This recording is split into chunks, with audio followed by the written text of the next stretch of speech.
আপনার সফলতা, আপনার সাকসেস, এটা সবার ভাল লাগবে না, মনে রাখবেন। সবাই এটা পছন্দ করে না। আল আইনু হাক, নজর কিন্তু সত্য, নজরের প্রভাব আছে, চোখের প্রভাব আছে।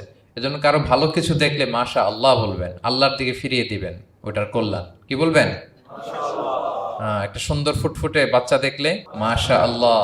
কারো সফলতা দেখলে, কারো ফার্মে গেলেন, বাগানে যেয়ে দেখলেন ফল মূল ভর্তি, কি বলবেন?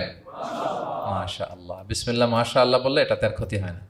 অনেকে বলে যে বাবা মা মাশাল্লাহ বলা লাগে না, বাবা মা আর নাকি মামা, এই তিনজন নাকি মাশাল্লাহ না বললে কিছু, এটা ভুল কথা। বাবা মারও বলতে হয়। বাবাও তার ছেলের কোনো সাকসেস, ভালো কিছু দেখলে কি বলবে? মাশা আল্লাহ, তাবারাকাল্লাহ, অথবা বিসমিল্লাহ মাশা আল্লাহ, এটা আপনারা বলবেন। ধরেন যে আপনি কোন একটা প্রোগ্রামে বসে আছেন, আপনার পাশে যে বসে, আপনি তার দিকে এরকম 10 মিনিট তাকায় আছেন, কোনো কথা ছাড়া শুধু তাকিয়েই রইলেন। তার কি ভাল লাগবে বলেন? সে কি কমফোর্টেবল ফিল করবে? সে ভয় পাবে, সে ভয় পাবে, অস্বস্তি ফিল। আপনি কিছুই করেন নাই, না তাকে টাচ করেছেন, না ধরেছেন, ছুঁয়েছেন, কি শুধু তাকিয়ে আছেন। দেখেন নজরের কি প্রভাব।